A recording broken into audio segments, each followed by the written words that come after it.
Kan hin barbaadu namni tokko karaa salphaa ta'een akkamitti koordii akka shaakalu waliin ilaalu sumattuu harka bitaa irratti xiyyeeffanna. Kanaaf koordiin har'a argisiisu koordii salphaa achi inversion koordii waan jedhamu jira. Koordii kompoozishinii keessatti isaanillee akkamitti akka waliin ilaallu akkaataa kamiin akka hojjetaman waliin ilaalla yookiin koordiiwwan kun akkaataa kamiin akka isaan qabaman waliin ilaalla. Egaa kallattumaan gara sanatti seennaa duraan dursa garuu yeroo koordii shaakallu rukuttaa yookiin immoo biitii filannee irratti shaakaluu dandeenya. Biitiin nuti irratti shaakallu kanuma kiiboordii keenya keessa jiruun shaakaluu dandeenya. Lammaffaa immoo yuuzariin fakkeenyaaf filaash diiskirraa yoo qabaanne yookiin immoo haardweerii keenya irratti yookiin kiiboordii keenya irratti yoo biitii kana filanne yookiin rukuttaa yookiin istaayil isa jedhamu yoo qabaanne isaan bannee shaakallaa yeroo shaakallu muddamuun nu barbaada. Egaa kana gochuudhaaf jalqaba maal sirreessuu qabnaa? Jalqaba teempoo keenya sirreessuu qabnaa. Teempoo keenya akka nuti toletti sirreessinaa yookiin immoo ariifannaa waliigaltee quba keenyaati inni murteessaani. Qubni keenya waliigalee ariifachuu yoo danda'e amma 120tti deemuu dandeenya. Amma 150tti iyyuu yeroo nuti deemnu boruu dhufuu danda'a. Ammaaf garuu ani akkuma iddoo kanarratti ilaaltanitti teempoo koo 93 irran godhee waan teempoo kana fakkaata. Inni kan biraa meetiroonoomii on taayimii biitii wajjin deemuuf meetiroonoomii keenya oonii goona. Kan biraa faanshinii keessa seennee iddoo kanatti akkuma ilaallutti faanshinii keessa seennee koordiin keenya hammam akka inni dheeratu kiiboordii keenya irratti sirreessuu dandeenya. Iddoo kanatti yoo argitan split point yookiin koord fingering jedha. Isa murteeffachuu dandeenya jechuudha. Hammamitti deemuu danda'a koordiin keenya kiiboordii keenya irratti isa jedhu hin murteessina jechuudha. Fakkeenyaaf kan koo iddoo kanatti kiiboordii kana irratti yoo ilaaltan akkaataan ani itti mijeesse C1 jira, as immoo C2tu jira. Iddoo kana immoo C2tu jira. Kanaafuu kanan ani irratti seetaap godhee F lammaffaa irratti yookiin immoo bantuu kana yoo isteeppiidhaan lakkoofnee deemne F'n inni tokkoffaan yoo kiiboordii keenya irratti iddoo kana ta'e F isa lammataa irratti sirreessa jechaadha. Kanaaf iddoon kun koordii kooti. Kana yoon tuqe iskeeliidha. Argitanii sagalee garaagarummaa sagalee kun koordiidha. Kun immoo iskeeliidha jechuudha. Jiin inni kun iskeeliidha. F'n kun koordiidha jechuudha. Kanaafuu ilaala iddoo kanatti kun koordiidha. Yoon qabeetti fufe hin taphata. Kun immoo iskeeliidha jechuudha. Kanaafuu kana gochuudhaaf salphaadhumatti iddoo kanarratti akka ilaallutti gadi buuseet adda adda qoodee nutti argisiise jechuudha. Fi lammaffaa irratti dhufnutti wanni goonaa yoo itti fufnee deemuu barbaanne batanii kanaan roolii goona jechuudha. Homaa rakkoon hin jiru. Roolii yoo goone gara barbaannetti amma barbaanne harka bitaadhaaf amma barbaanne guddisuu dandeenya. Yoo barbaanne amma dhumaatti iyyuu koordii gochuu dandeenya. Kanaafuu duubatti deebi'een ani maalirraan kaa'ee jechuudha.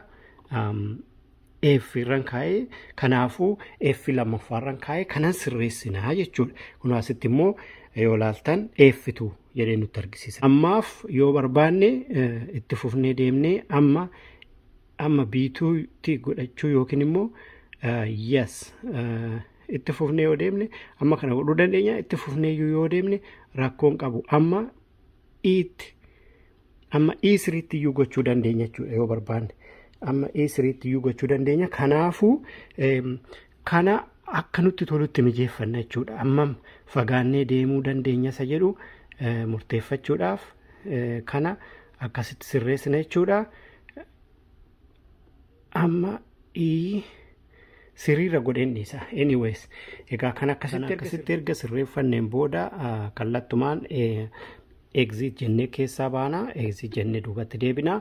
Maalirratti iddoo dhaabbanne irratti nu deebisa jechuudha.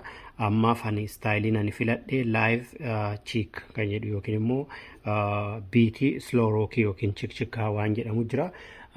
Slow rock yookiin chikchikaarraan kaa'ee kanaaf akkana fayyaduuf demonstreeshinii kanaaf yookiin barnoota kanaaf akkana fayyadu immoo koonsert giraand piyaanoorraan kaa'ee kan biraa riil stringiidha leeft haandiidhaaf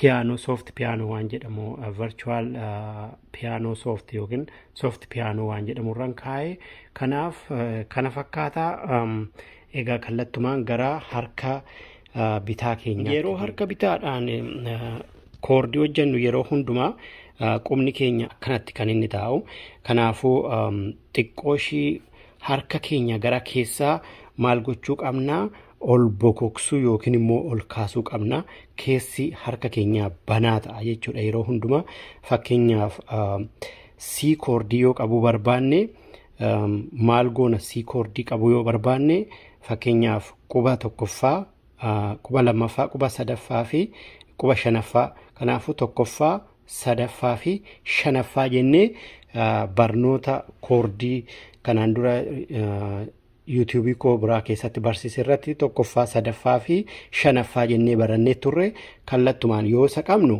akkasitti qabna fakkeenyaaf kun salphaadha jechuudha akkas yoo goone karaa salphaa ta'een yoo akkasitti qabne maal taphanne jechuudha kiiboordii keenya irratti yoo iskiriinii ilaalle siidha argitanii caan kanaaf kun salphaadhumatti C koordiidha jechuudha kanaafuu iddoo kanatti yoo ilaalle istaayiliin keenya E3dha leeft haandiin G amma G5 tti deemna jechuudha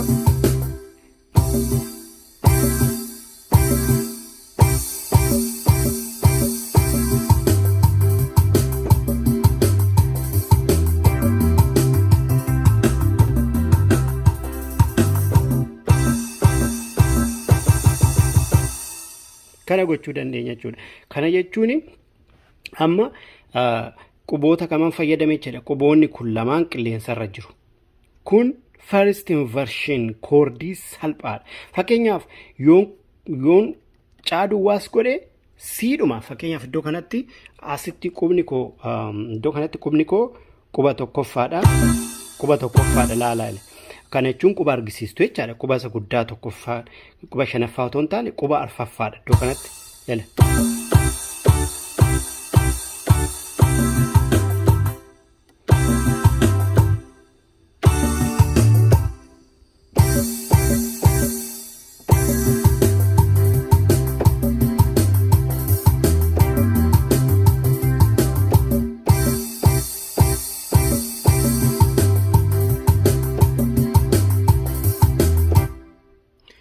kana fakkaata quba tokkoonis quba lamaanis yoo taphan koordii iddoo saditti qoonnee ilaaluu dandeenya siniin jedhee koordii qeenxee fi koordii dachaa akkasumas immoo second inversion waan jedhamu jira yeroo darbe waa'ee koordii tiyoorii yookiin immoo yaadramee koordii gaafa barannu koordii iddoo lamatti yookiin iddoo saditti qoonnannee baranne innis koordii qeenxee yoo jenne kana koordii qeenxeen akkanatti kan inni qabamu kanaafuu akkasumas immoo ammas immoo yoon quba sadan kana fayyadame immoo first inversionii akkanatti quba sadan kana qubni lamaan kun qilleensa irra oolu wantiin kana jedhuu fi wantiin quba lamaan kana qilleensa irra oolchuuf sababa waanan qabuu fi booda waanan sinitti argisiisu faana akka wal fakkaatuuf jechuudha kanaafuu akkana goonee taphanna jechuudha kanaaf koordiin baay'ee murteessa yaadamee inni sadaffaan kanan amma isinitti argisiisu kana baay'ee bu'uureessaa fi baay'ee murteessaa waan ta'edha inni kuni kana irra deddeebinee shaakkaluun kiiboordistii yookiin piyaanistii kamirraayyuu waan eeggamuudha anillee mataa kootiin irra deebi'ee guyyaa guyyaatti taayimii fudhadhee baay'een shaakalaa jira quboota kan fayyadamnaa quba tokkoffaa akkasumas quba arfaffaa fi quba shanaffaadha iddoo kanatti quboonni kun lamaan hojiin qabani isa kana keessatti jechuudha koordiin kun barraan baay'ee kiiboordistii kamiifiyyuu baay'ee murteessaadha kanaaf quboonni kun lamaan hojiin qabani ila D fi E jechuudha daa fi E'n yeroo kamiyyuu hin boqotu yookiin qilleensa irra turu achiin booda qubni arfaffaa fi qubni shanaffaa quba tokkoffaa quba arfaffaa fi qubni shanaffaa hojjetu yeroo kana quba kamtu akkanatti yeroo qabnu amma waan bitaa namatti galu fakkaata Farstiin vershinii keessatti yeroo hundumaa qubni tokkoffaan kanirra oolu qubni tokkoffaan quba tokkoffaa jechuun quba kana qubni tokkoffaan kanirra oolu koord ruut yookiin immoo ruutii koordii sanaati. Asitti garuu isa kanarratti garuu hin geeddarama yaadichi. Qubni agarsiistuun pointing finger yookiin qubni agarsiistuun kun kanirra oolu asirratti koord ruutii ta'a jechuudha. Fakkeenyaaf gaafanani quba kana lamaan hojiin ala baase gaafanani quba qubeellaa fi quba gidduu hojiin ala baase qubni ishiin kun kamirra oolte jechuudha. Gaafsana yoo akkanatti keenye quba tokkoffaa, quba lammaffaa, quba sadaffaa, quba arfaffaa, quba shanaffaa. Quba shanaffaa kana shanaffaa dhiisneet kii ja'affaarra goona. Kiin ja'affaan tokko, lama, sadii, afur, shan, ja'a. Ja'affaan kuni kam ta'a jechuudha? Qubni kiin ja'affaan aadha. Kanaaf yeroo hundumaa qubni argisiistuun keenya koord ruutii yookiin immoo bu'uura koordii sanaa nutti argisiisa. Fakkeenyaaf akkana godhee yoonani iddoo kanaa qabu iskiriinii keenya gubbaatti asitti qubni koo argisiistuun maalirra jira? Qubni koo argisiistuun faarra jira. Laaltaniitu. Kanaaf iskiriinii gubbaatti yeroo taphannu wanti nuti taphannu iskiriinii gubbaatti kana fakkaata. Quba koo bira immoo yoon dhufe immoo kana fakkaata. Kanaaf bu'uurri koordii keenya L kana jechuudha. Argitanii bu'uurri koordii keenya asitti faadha. Asitti faadha. Kanaaf walumatti yoo akkanatti qabnu maal ta'a jechuudha? Iskiriinii ilaalaa, quba koo immoo asitti ilaalaa. Kana yeroo akkasitti taphannu immoo qubni keenya yeroo hundumaa akkanatti awwaalama jechuu miti. Qubni keenya akkanatti qilleensarra turuu danda'a yookiin immoo boqonnaarra tura jechuudha. Kanaaf quba tokkoffaa achiin quba arfaffaa fi quba shanaffaadha. Kana yeroo hundumaa akkana deemna jechuudha. Yoo amma akkanatti taphachaa deemnu fakkeenyaaf akkana yeroon jedhu quba kana akkas godhee achiin booda duraan faarra ture qubni argisiistuun kun amma immoo jiirra yoo ta'e amma yeroo kana qabu koordichi eenyu jechuudha. Qubni argisiistuun koo jiirra waan jiru jiidha jechuudha. Fakkeenyaaf iskiriinii irratti waan isinitti argisiisu kunoo asittis qubni argisiistuun koo kunoo asitti iskiriinii irratti immoo koordii yoo ilaalle jiidha jechuudha. Amma isteeppii tokko immoo yoo akkana siqnu qubni argisiistuun koo eenyurra oolti? Eerra oolti. Kanaafuu koordiin sun must be A maayinarii ta'uu danda'a jechuudha. Kanaaf qubni koo asitti qubni argisiistuun koo eerra jirti. Asitti immoo iskiriinii irratti maal arguu qabna? A maayinarii arguu qabna jechuudha. A maayinar kunoo A maayinarii akkuma iddoo kanatti ilaallutti A maayinar.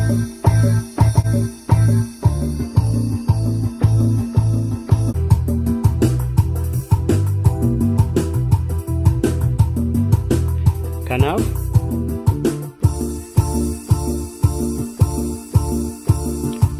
argitanii qubni argisiistuun koo eenyurra jirti? Diirra jirti.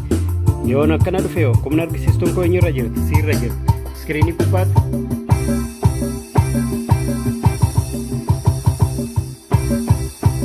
argitanii. Kanaafuu ammas immoo yoon quba argisiistuu koo fidee irra kaa'ee qubni argisiistuun koo maalirra jirti? Qubni argisiistuun koo diirra jirti. Argitanii? Iskiriinii gubbaatti osiriidha. Kanaafuu siirraa kaanee siitti deebinee irraa karaa salphaa ta'een akkanatti koordii shaakaluu dandeenya jechuudha. Baay'een ulfaatu kan biraa harki keenya mirgaas qubni keenya mirgaan yeroo garasii koordii qabnu qubni keenya yoo sii qabna ta'e fakkeenyaaf qubni keenya argisiistuun F irra oola yoo ta'e asii immoo qubni keenya boqonnaan kanarratti boqonnu eessa ta'uu qaba jechuudha? F ta'uu qaba jechuudha. Yoo G ta'e G ta'uu qaba. Kanaaf iddoo irratti boqonnedha waan ta'eef waa'een koordii yaadnisaa. Kanaaf akkasitti quba keenya lamaan waliin goone koordii shaakaluu dandeenya jechuudha. Inni guddaan maalinni biitii yeroo hundumaa maal gochuu qabna? Gadi buusuu qabna yookiin rukuttaa keenya yeroo hundumaa maal gochuu qabna? Gadi buusuu qabna jechuudha. Kanaaf akkasitti shaakaluu dandeenya. Kana sirriitti irra deddeebinee shaakaluun dirqama keenya. Koord progression waan jedhamu jira. Yoom koordii geeddarraa eessatti geeddarra inni jedhu muuziqaa nuti koordii sana qabnuuftu nu murteessa jechuudha. Fakkeenyaaf namni sun boqonnaansaa yoo caarra ta'e C koordii qabnaa fi boqonnaansaa yoo F irra ta'e F qabnaa fi boqonnaansaa yoo G ta'e G qabnaaf. Kooman koordii warri jedhamanii yookiin immoo koordiin waliigala giddugaleessa seentiraal koordii yookiin koordii waliigalaa 3 C F G dha. Kanaaf fakkeenyaaf D'dhaaf G qabuu dandeenya.